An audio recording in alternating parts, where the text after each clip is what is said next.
Welcome into this edition of Seattle Seahawks Today, powered by Chat Sports. Tyler Jones, your fearless leader, here with you. Thanks for joining us. And this is a special at-home show that we're bringing you. I'm on the road visiting some family, taking care of some family business, but still wanted to bring you guys some content here on the channel as we have a lot to talk about with a new report from ESPN of some intel on the Seattle Seahawks draft picks, in particular Jalen Milroe, and their plans for his success in 2025 and beyond. We'll go over that full list of information that you need to know coming up here in just a moment. Before we do that, folks, want to make sure you're subscribed to the channel as we bring you our daily news and rumors, live shows twice a week, breaking news, content, even when I'm traveling, we got you covered. So as just a little thank you to us, the easiest way that you guys can support the show and the work we're doing, bringing you free content, is by subscribing to Seattle Seahawks Today. Doesn't cost you a thing. Absolutely 100% free. Subscribe now, youtube.com/Seahawks TV. You'll be glad you did. All right, so let's go to this new report from ESPN. This comes from Jeremy Fowler, who put together an extensive report on every team in the NFL. And in particular with Seattle, we're going to focus on Jalen Milroe here.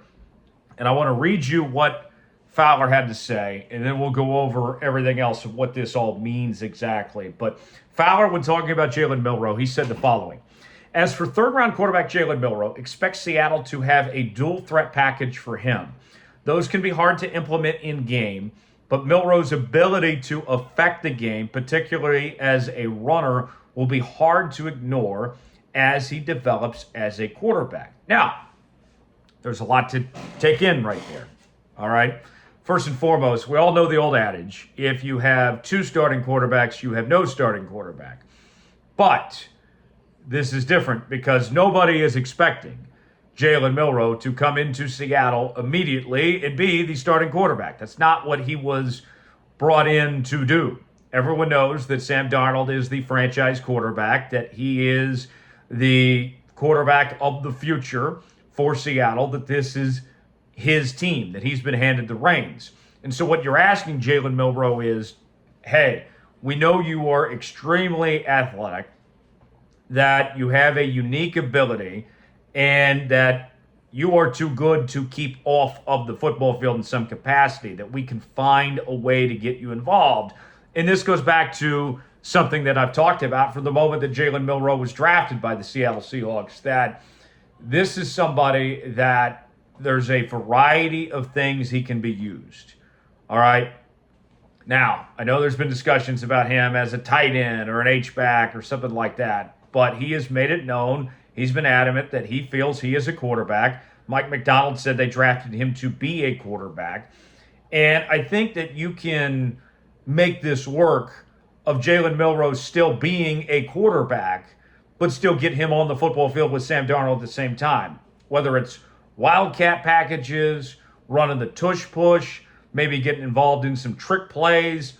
There are opportunities to get creative with Jalen Milroe, and I think Klint Kubiak has that in mind as the new offensive coordinator here in Seattle. So with that said, I am very intrigued. I think that it would be a waste of Jalen Milroe's talent and ability if you weren't finding him a way to get involved. And I don't think anybody expects Jalen Milroe to be ready to be QB1 from the jump. And that's not what he was brought in to do, right?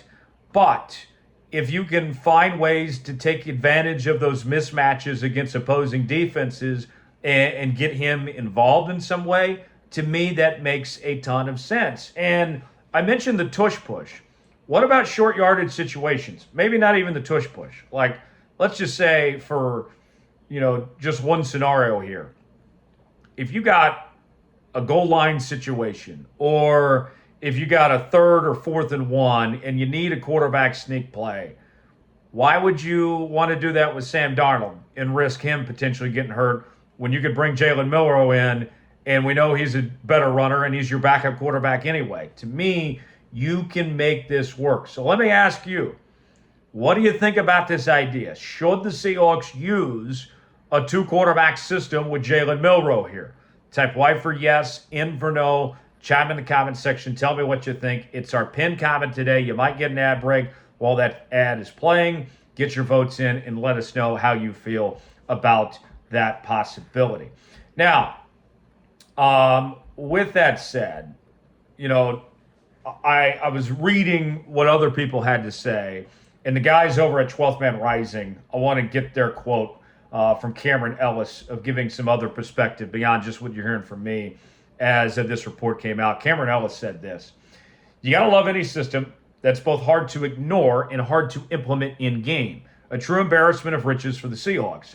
Anytime the chance to immediately frustrate your franchise QB and put in some package that obviously tip off run versus path is worth it. Maybe this means Milroe is already impressing Seahawks coaches so much, but they have no choice to tell ESPN just out of pure excitement. That's why I'm choosing to believe, because otherwise the Seahawks may have a tiny little QB crisis on their hands." Now, I give you that perspective to show you the other side of what someone else is saying from another vantage point. They tend to think that it might be a QB crisis and that might not excite Sam Darnold. And I can understand why Sam may not be thrilled if Jalen Milroe takes snaps away from him on the football field. But I think it's a simple message that you tell Sam Darnold here of why you get Jalen Milroe involved is, hey, we're paying you a ton of money.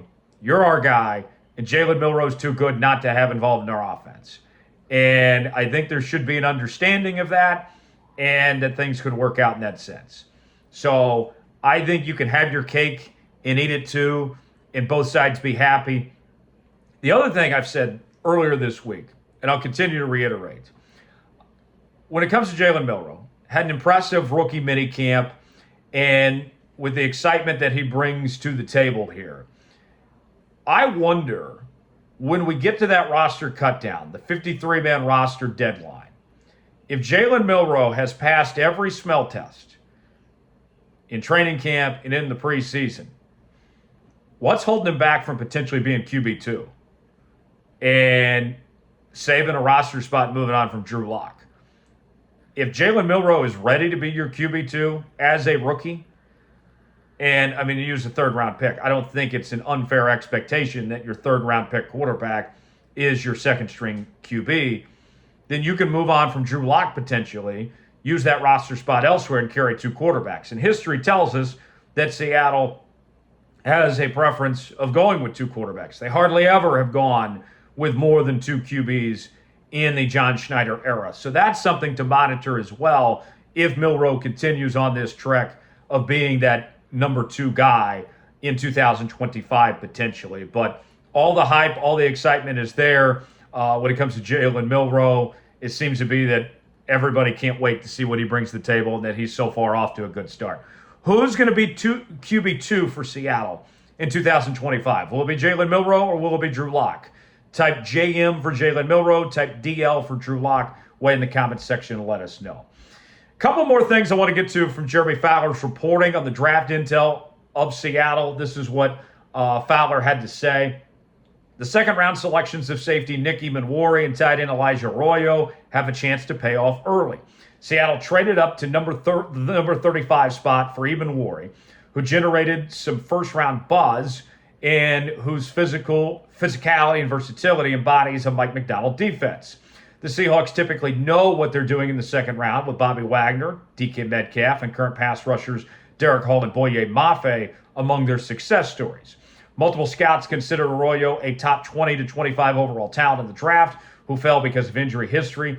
Seattle now has a good tight end nucleus with Arroyo and A.J. Barner. Noah Fant is 1 year from free agency and could have trade value if Seattle explores it. And I think that'll be something to monitor. And I think that, kind of like what we talked about Milroe, much of it will have to come down to how quickly Arroyo comes along. And if he moves pretty fast, then, yeah, you very well could end up moving on from Noah Fant. I don't think that's a crazy outcome by any stretch of the imagination. But there you have it. That's all the draft intel. Some excitement about these rookies. I've said it before. I'll say it again.